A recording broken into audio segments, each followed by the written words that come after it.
नमस्कार मेरे दोस्तों, आप सभी का बहुत ही स्वागत है आपके इस प्यार भरे इंग्लिश संगीत में। मैं अंकित हूँ, आपका अपने इस चैनल पे बहुत ही स्वागत है। और आज हम पढ़ने वाले हैं मॉडल ऑक्सिलरी के पार्ट थ्री के पार्ट में हमने पढ़ लिया था कि मतलब प्योर मॉडल ऑक्सिलरी को कहाँ कहाँ पे यूज करते हैं, क्या क्या चीजें डिनोट करने के यूज करते हैं। इसी में अगर हम बात करें अगले पार्ट के बारे में जो कि है पार्ट थ्री में, यहाँ पे हम पढ़ेंगे सेमी मॉडल ऑक्सिलरी के बारे में। चलिए हम बात करते हैं सेमी या फिर डिफेक्टिव। सेमी या फिर किसी को बोलते हैं डिफेक्टिव मॉडल ऑक्सिलरी। देखिए लास्ट क्लास में मैंने आपको बताया था कि ये ऐसे मॉडल ऑक्सिलरी होते हैं जिनका यूज हम हेल्पिंग वर्ब के तरीके से या फिर मेन वर्ब के तरीके से कर सकते हैं। दोनों तरीके से हम इसका यूज कर सकते हैं। तो देखिए ऐसे हमने क्या है चार पांच मॉडल ऑक्सिलरी के बारे में पढ़ा। अगर इन्हीं में से मैं आपसे बात करूं कौन कौन से हमारे पास, अरे देखिए सबसे पहला जो है ये है नीड। सबसे जो पहला है वो है नीड। और फिर यही अगर दूसरे की बात करें और फिर डेयर, नीड जो है और फिर डेयर, नीड है और फिर डेयर। अगर हम इन दोनों की बात करें तो इनको जो हम यूज करते हैं वो यूज करते हैं वर्ब के तरीके से। इनका जो यूज होता है ये दोनों वर्ब के तरीके से यूज होते हैं। फिर देखिए अगर बात करें नीड की और फिर डेयर की, तो यहाँ पे नीड जो होता है ये किसी रिक्वायरमेंट के लिए होता है। टू रिक्वायर समथिंग और सम, किसी रिक्वायरमेंट की किसी चीज की रिक्वायरमेंट के लिए या फिर किसी के रिक्वायरमेंट के लिए होते हैं नीड यूज होता है। लेकिन अगर ये डेयर के यूज की बात करें, डेयर जो होता है ये होता है कि हम जो है किसी के करेज की बात करें, to be courage, to be जी करेज, करेज की बात करते हैं मतलब कि शक्ति की बात करते हैं ये होगा।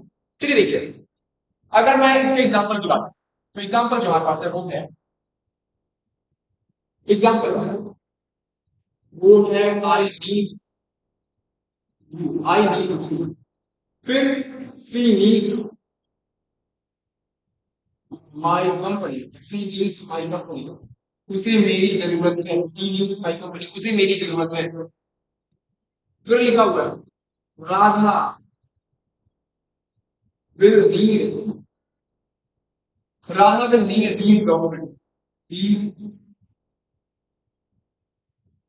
डॉक्यूमेंट्स। फिर देखिए बस देखिए अगर इन्हीं तीनों की बात की जाए यहाँ पे एक और है I can not dare, I can not dare. देखिए यहाँ पे जो इन दोनों की बात होती है I need you, she needs my company, Radha will need this document, I can not dare.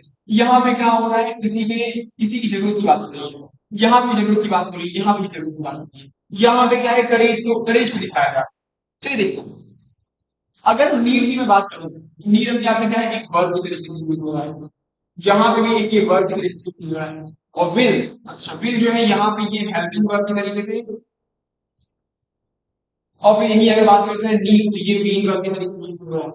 फिर देखिए अगर कैन की बात की जाए, कैन अपने आप में क्या है हेल्पिंग वर्ब के तरीके से। और फिर डेयर जो है ये मेन वर्ब के तरीके से यूज किया जा रहा है। देखिए अब बातें करते हैं डिफेक्टिव के बारे में।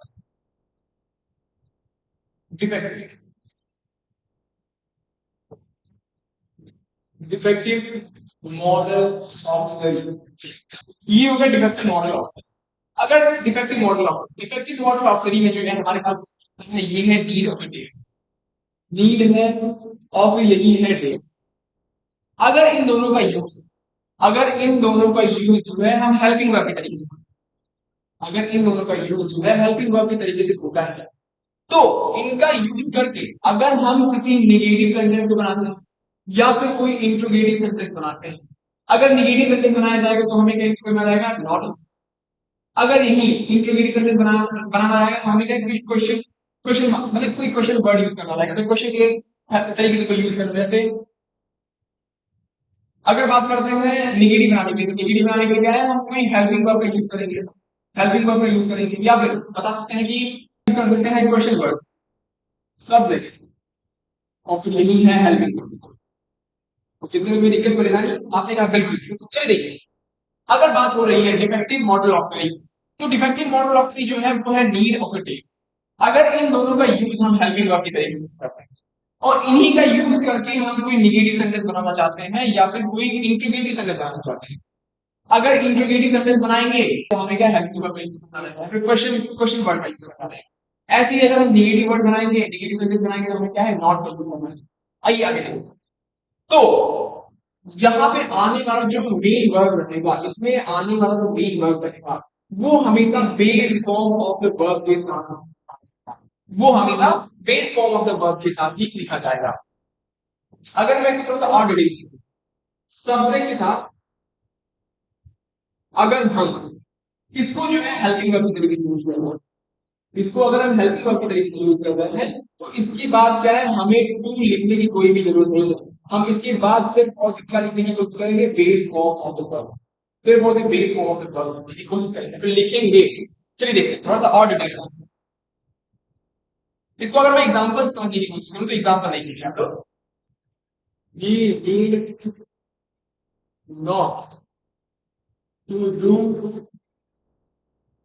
this work. We need not do this work.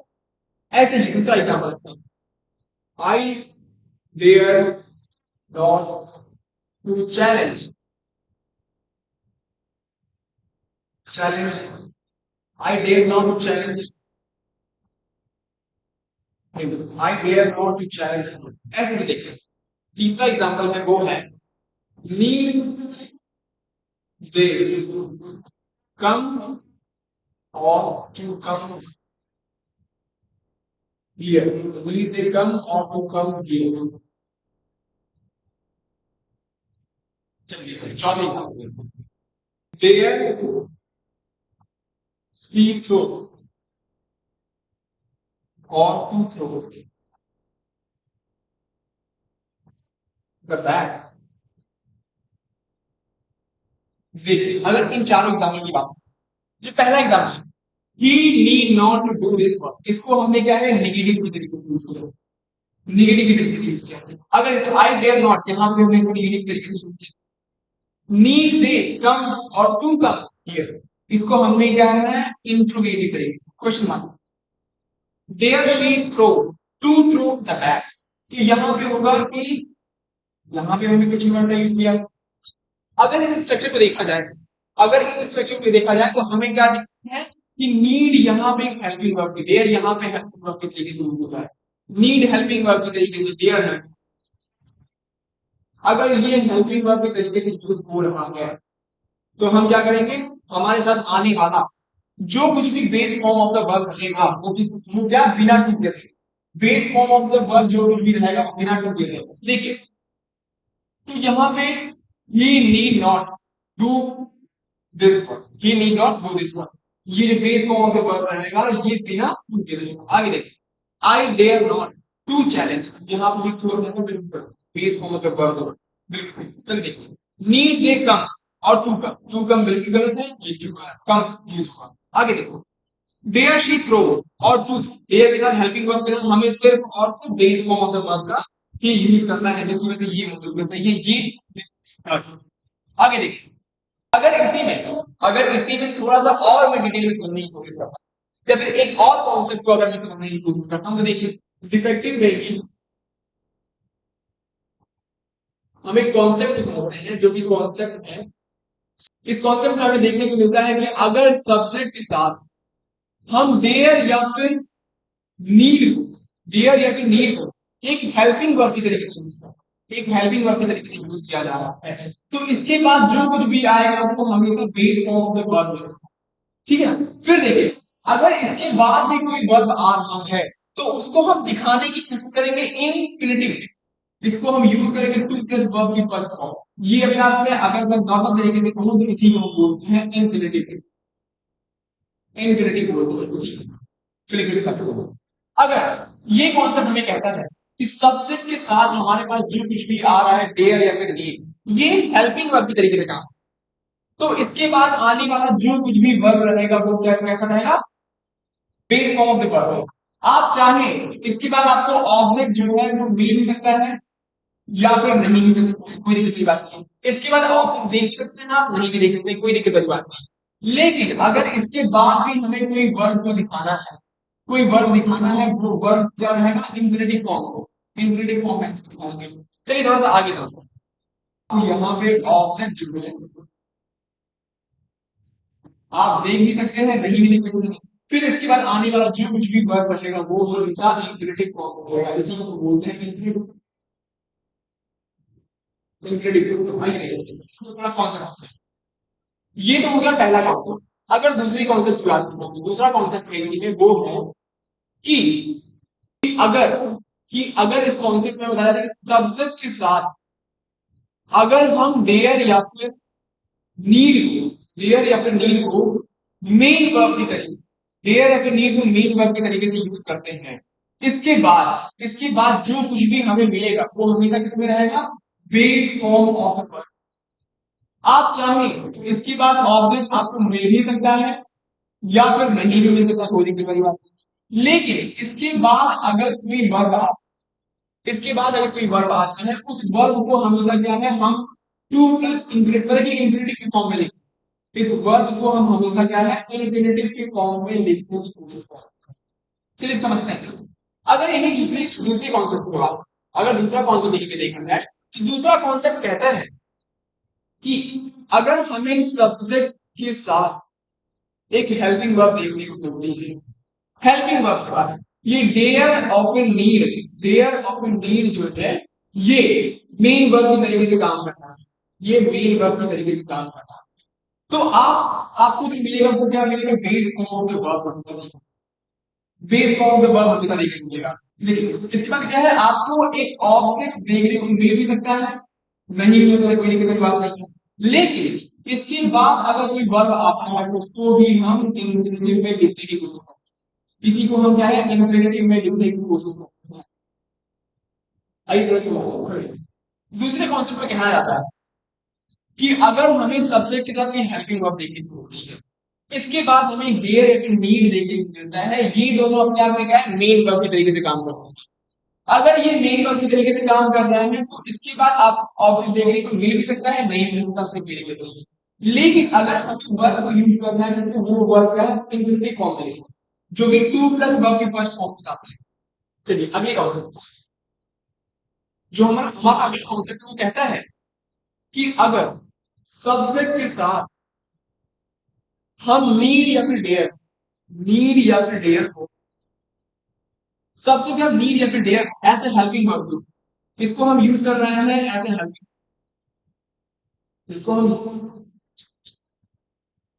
हम यूज कर रहे हैं हेल्पिंग वर्ब के तरीके से। अगर ये हेल्पिंग वर्ब के तरीके से यूज हो रहा है तो हमारे पास जो base form of the verb आएगा उसके साथ टू का यूज करना बिल्कुल बराबर। हमें सिर्फ और सिर्फ base form of the verb का यूज, आप चाहे तो इसी के बाद आपको क्या है, ऑब्जेक्ट देखने को, ऑब्जेक्ट देखने को मिले बिल्कुल। चलिए देखो थोड़ा सा और डिटेल से समझते हैं। पहला कॉन्सेप्ट हमें कहता है कि अगर सब्जेक्ट के साथ डेयर या फिर नीड जो है ये मेन वर्ब के तरीके से, मेन वर्ब के तरीके से काम करेगा तो हम क्या है, इसके साथ सिर्फ और सिर्फ base form of the verb का यूज करेंगे। Base form of the verb का यूज करने के बाद आपको ऑब्जेक्ट देखने को भी मिल सकता है, नहीं भी देखने को मिल सकता है। लेकिन अगर इसके बाद हमें कोई वर्ब का यूज करना है तो उसको हम हमेशा इंफिनिटिव फॉर्म में, टू प्लस वर्ब की फर्स्ट फॉर्म में लिखते हैं। ऐसे ही यहाँ पे अगर सब्जेक्ट देखने को मिलता है, इसके बाद एक हेल्पिंग वर्ब भी देखने को, हेल्पिंग वर्ब भी हमारे पास आता है, तो नीड या फिर डेयर का यूज हम मेन वर्ब के तरीके से करते हैं या फिर कर रहे हैं। तो यहाँ पे ऑब्जेक्ट मिल भी सकता है, नहीं मिल सकता, उससे कोई दिक्कत नहीं होगी। लेकिन अगर कोई वर्ब आता है उसको भी हम हमेशा इंफिनिटिव फॉर्म में लिखने की कोशिश करते हैं, भी लिखते हैं। ऐसे ही देखिए तीसरे कॉन्सेप्ट में है कि अगर सब्जेक्ट के बाद हमें नीड या फिर डेयर हेल्पिंग वर्ब के तरीके से करना है, इसका ही यूज हम हेल्पिंग वर्ब के तरीके से करते हैं, तो हमारे पास जो base form of the verb आएगा वो विदाउट टू वर्ब, उसके साथ में टू का यूज नहीं करना, तो हमें ऑफ। ऐसे ही देखिए आगे देखिए, अगर इसी के बेस पर एग्जांपल की बात करते हैं तो देखिए किसी के बेस पे एग्जांपल दिया गया है जो ही नीड्स ब्रिंग और टू ब्रिंग, तो ड्रॉप हो गया।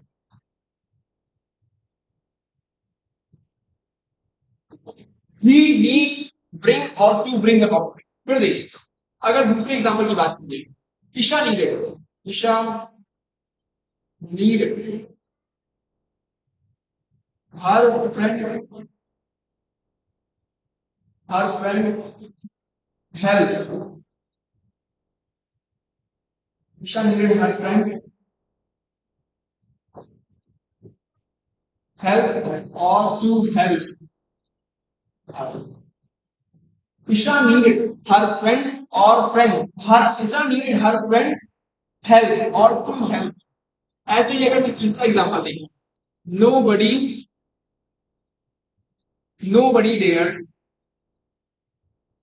to challenge or challenge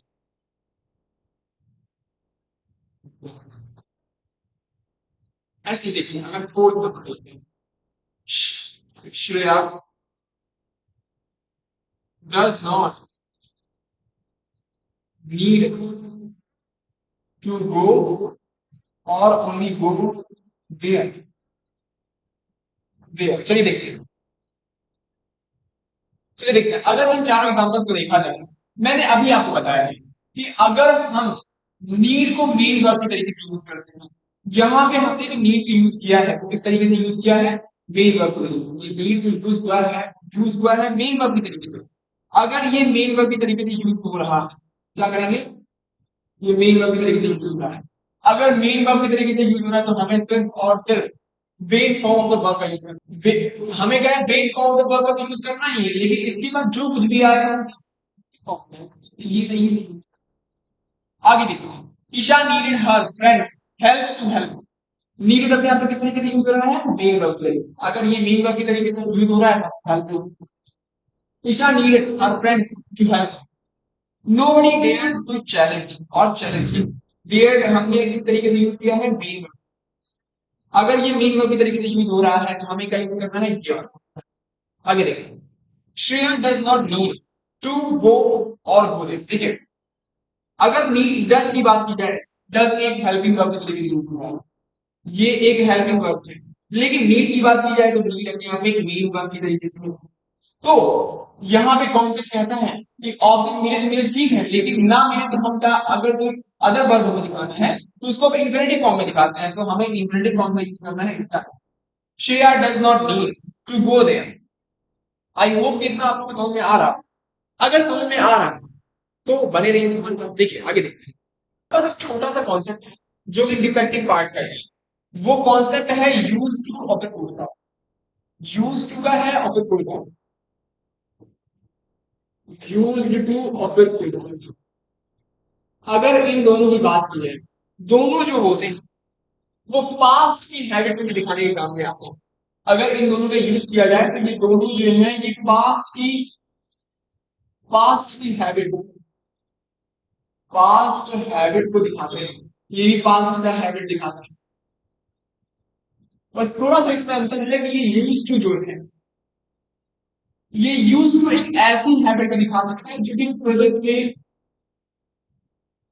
discontinue हो, प्रेजेंट में क्या हो, डिसकंटिन्यू हो। लेकिन यहाँ पे क्या है, ये प्रेजेंट में चल भी सकता है और फिर नहीं भी सकता, कोई दिक्कत वाली बात नहीं। ये हमें चालू भी हो सकता है, नहीं भी सकता। अगर मैं यूज की बात करता हूं और फिर कुल की बात, ये दोनों जो होते हैं अपने आप में पास्ट की कोई हैबिट को दिखाने की बात है। ये भी पास्ट का हैबिट दिखाता है, ये भी पास्ट की हैबिट दिखाता है। बस बात ये है कि यूज टू जो होता है ये एक ऐसी हैबिट दिखाता है जो कि प्रेजेंट में डिसकंटिन्यू हो, प्रेजेंट में नहीं चल रहा है। लेकिन अगर कुल की बात करते हैं तो ये एक ऐसी हैबिट को दिखाता है जो कि प्रेजेंट में हो भी सकता है, नहीं भी हो सकता है, दोनों में मिल सकते हैं। अगर इसको एग्जाम्पल समझे, इसका जो एग्जाम्पल हमें देखने को मिलता है वो एग्जाम्पल है अकबर।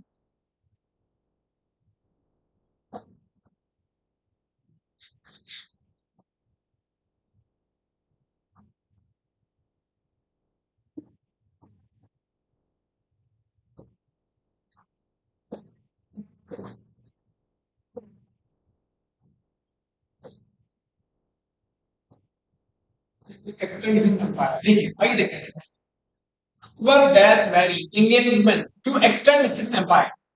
ये तो हो गया पहला। अब दूसरा देखते हैं, माय फादर डैश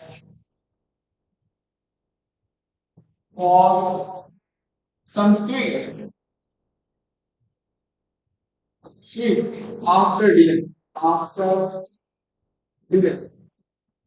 ऐसे देखिए कहा जा रहा है कि my father dad asked for some sweet after dinner when I was young। when I was young I dash work for 11 hours, 11 hours, but now I do not। Before his accident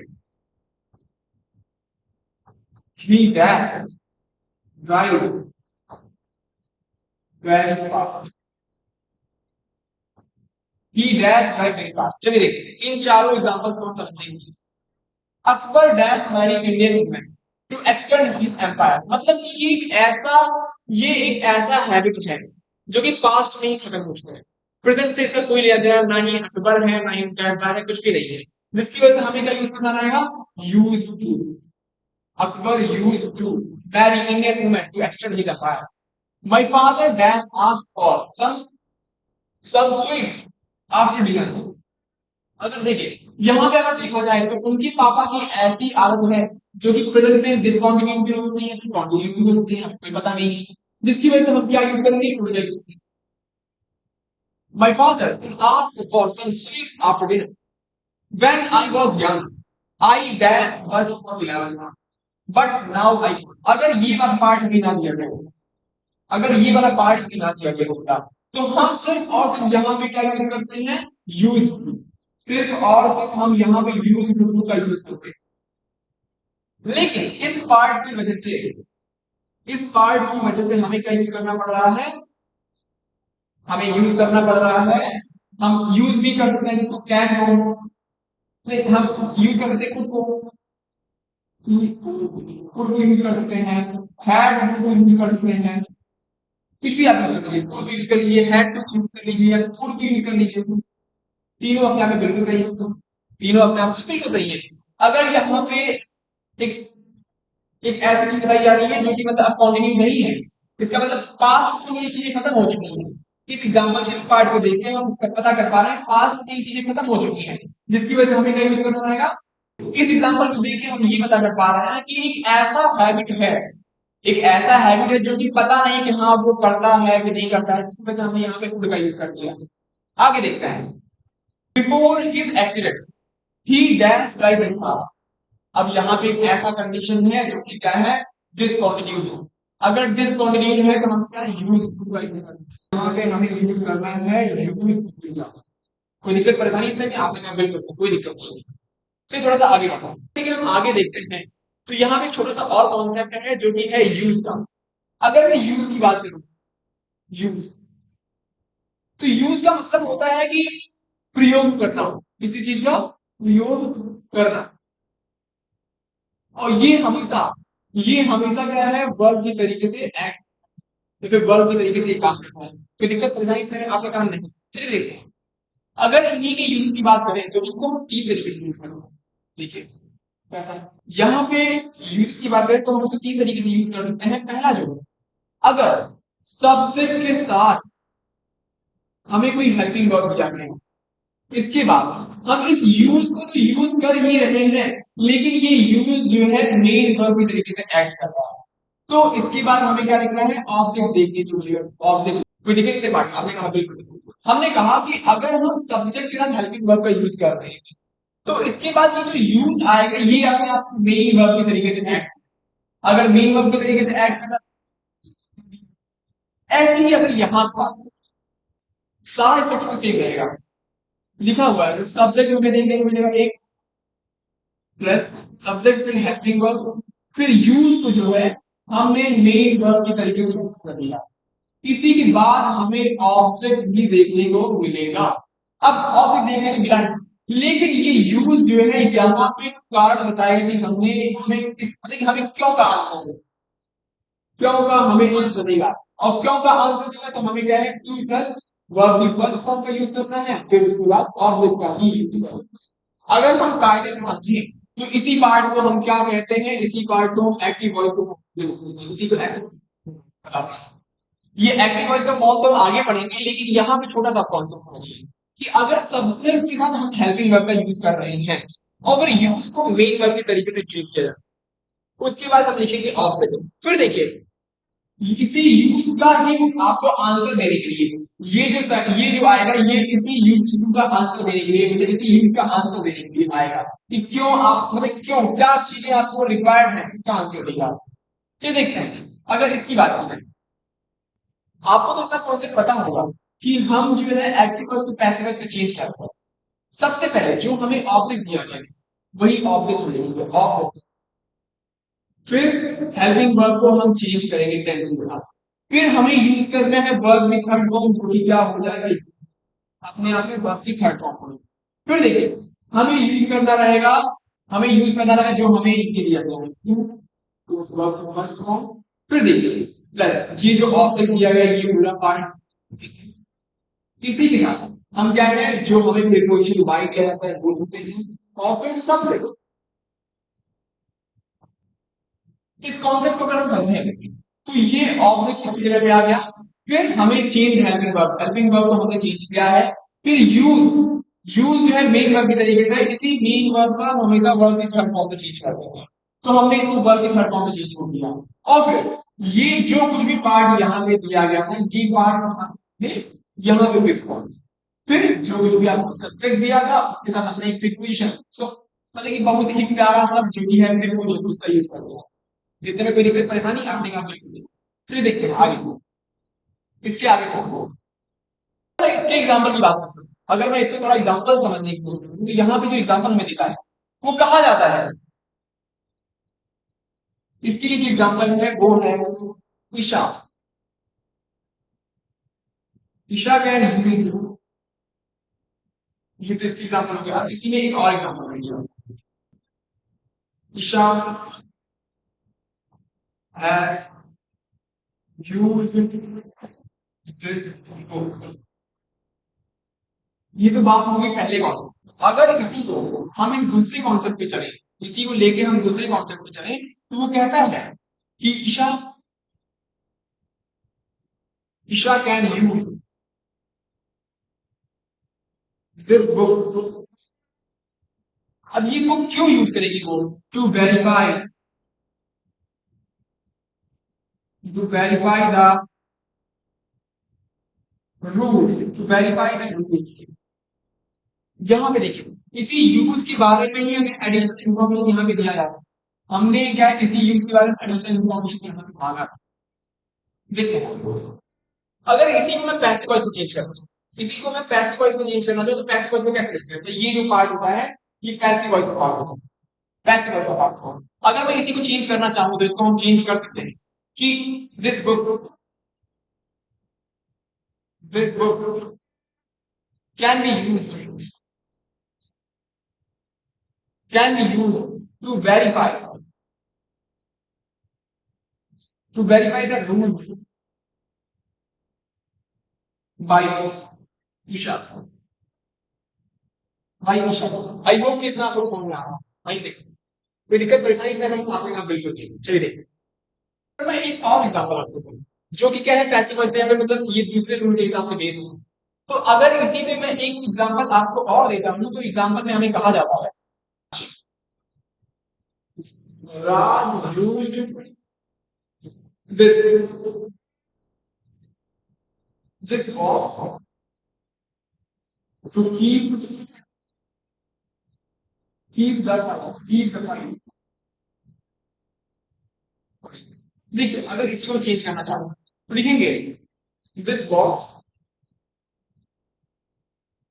was used फिर क्या है to keep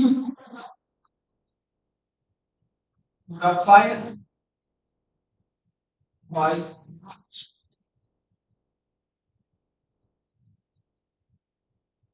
चलिए आगे देखते हैं। Raj used this box to keep the files. This box was used to keep the files for Raj. यहां तो अब बात कि हम आपको एक एग्जांपल दे रहे हैं जहां पे हमें बताया जाता है कि हैबिट के बारे में और फिर फंक्शंस के बारे में। अगर इसकी बात करते हैं तो यहाँ पे फंक्शन की तरीके से एक्ट कर रहा है, लेकिन अगर हैबिट की तरीके से बात करें तो देखिए यहाँ पे हमें दिया गया कि अगर हम बी के फॉर्म, बी का जो फॉर्म है वो है is and are was work get या फिर बी, गेट या फिर बी, इन सबके साथ अगर हम इन सबके साथ अगर हम यूज करते हैं यूज्ड टू, इसके साथ यूज करते हैं यूज्ड टू, फिर देखिए इन्हीं के साथ अगर हम वर्ब की फर्स्ट फॉर्म का यूज करते हैं तो ये हमें दिखाने की बात करता है। अगर हैबिट की बात कर रहा है तो यहाँ पे ये बात करता है यूज करते हम क्या है वर्ब की फर्स्ट फॉर्म के साथ आईएनजी का प्रयोग करें, इस्तेमाल करें, तो ये हमें दिखाता है, तो ये हमें दिखाता है कि ये ऐसा मतलब कि अगर फंक्शन के बारे में, और फंक्शन के बारे में अगर क्या हम समझेंगे इसी को क्या बोलते हैं पैसिव, ये हमें पैसिव फॉर्म के बारे में जानकारी देता है। ये हमें पैसिव फॉर्म, अगर हम बात करें कि बी के किसी फॉर्म, बी का जो फॉर्म है वो है इज एंड और फिर आर या फिर वॉज वर्क गेट या फिर बी आर, अगर इनके साथ हम यूज कर रहे हैं यूज्ड टू का, इनके साथ हम यूज कर रहे हैं यूज्ड टू का, फिर देखिए अगर इन्हीं के साथ हम वर्ब की फर्स्ट फॉर्म का यूज कर ले तो ये हमें क्या दिखाने की बात करते हैं फंक्शन, ये हमें दिखाते हैं किसी चीज का फंक्शन। अगर प्राइस हमने किसी को बोलते हैं, लेकिन अगर इन्हीं के साथ हम जुड़े वर्ब की फर्स्ट फॉर्म ना जोड़ के, वर्ब की फर्स्ट फॉर्म के साथ अगर आईएनजी जोड़ ले, वर्ब की फर्स्ट फॉर्म के साथ अगर आईएनजी जोड़ ले तो ये हमें दिखाने की बात करता है, ये हमें दिखाता है किसी की हैबिट को, किसी की आदत को दिखाता है। आइए देखते हैं इसको अगर एग्जांपल से समझें। एग्जांपल से हमें देखें, जो हमें पहला एग्जांपल दिया गया है वो एग्जांपल कहता है he is used to working, he is used to working whole day, he is used to working whole day। तो यहाँ बताया जा रहा है ये क्या है, एक तरीके से उसकी आदत के बारे में, उसकी आदत के बारे में, हैबिट के बारे में बताया। लेकिन अगर मैं ये दूसरे एग्जांपल की बात करूं, दूसरा एग्जांपल जो हमें कहता है यूज टू मेक दिस, यहाँ पे इसकी ये फंक्शन की बात कर रहा है, यहाँ पे हमें इसके फंक्शन के बारे में जानकारी होगी। अगर इसी में बेस्ड आप अपना एग्जांपल दूं करने के लिए सॉल्व कर पाएंगे। आइए देखते हैं इसके बेस्ड एग्जांपल है। इससे पहला देखिए कविता is used to making, Kavita is used to making this on various occasions। ये तो पहला होगा। अगर दूसरी की बात की जाए he is used to telling lie। चलिए देखिए अगर ये पहले वाले एग्जाम्पल की बात तो पहला वाला एग्जाम्पल हमें बता रहा है Kavita use to making this on addition, अगर हमने यूज टू के साथ वर्ब फर्स्ट फॉर्म के साथ आईएनजी का यूज किया है तो इसका मतलब ये हमें दिखाना चाहता है किसी की हैबिट के बारे में, तो ये हमें हैबिट के बारे में। लेकिन अगर हम दूसरे वाला बात ही is used to telling line, ये भी अपने आप में हैबिट तरीके से, और यहाँ क्या था ये फंक्शन की बात, ये दिक्कत परेशानी आपको यहाँ पे। चलिए देखिए तो आज के लिए बस इतना ही, अब मिलते हैं अगली क्लास में। आई होप कि आपको ये वीडियो अच्छा लगा, अगर अच्छा लगा तो लाइक करो, शेयर करो, और धन्यवाद।